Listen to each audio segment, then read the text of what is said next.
Meanwhile, the time came for Elizabeth to have her child, and she gave birth to a son. And when her neighbours and relations heard that the Lord had shown her so great a kindness, they shared her joy. Now on the 8th day they came to circumcise the child. They were going to call him Zechariah after his father. But his mother spoke up. "No," she said, "he is to be called John." They said to her, "But no one in your family has that name," and made signs to his father to find out what he wanted him called. The father asked for a writing tablet and wrote, "His name is John." And they were all astonished. At that instant his power of speech returned, and he spoke and praised God. All their neighbours were filled with awe, and the whole affair was talked about throughout the hill country of Judea. All those who heard treasured it in their hearts. What will this child turn out to be, they wondered. And indeed the hand of the Lord was with him. The child grew up and matured, and he lived out in the wilderness until the day he appeared openly in Israel.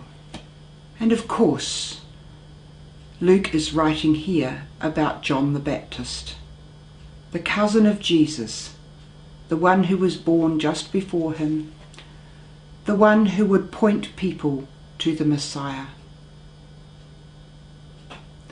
I imagine that as cousins, they probably knew one another quite well. They grew up together. And then John stepped back and let Jesus take the forward place. And all this is sort of prefigured in the reading we've just heard.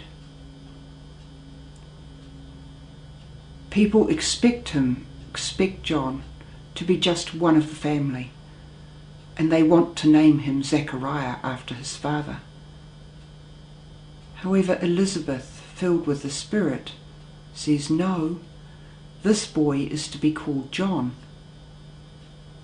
And when Zechariah confirms it and miraculously gets his speech back, people know that something special is going to happen.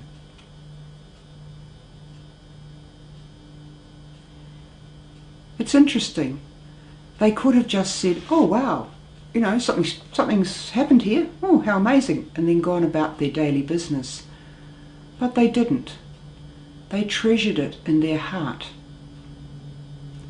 And I wonder how many of us, when something happens in our lives, how many of us just dismiss it as something happening, and how many of us treasure it in our hearts. Because that's what God is inviting us to do.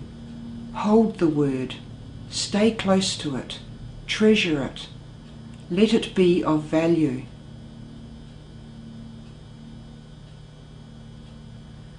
John was not afraid to stand up for Jesus.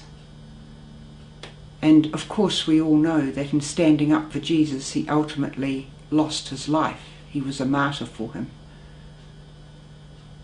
I rather hope that I don't have to do that in the sense of losing my physical life, but who knows? But certainly each one of us has things in our daily life, has times in our daily life, when we're called to die to ourselves in order to stand up for Jesus.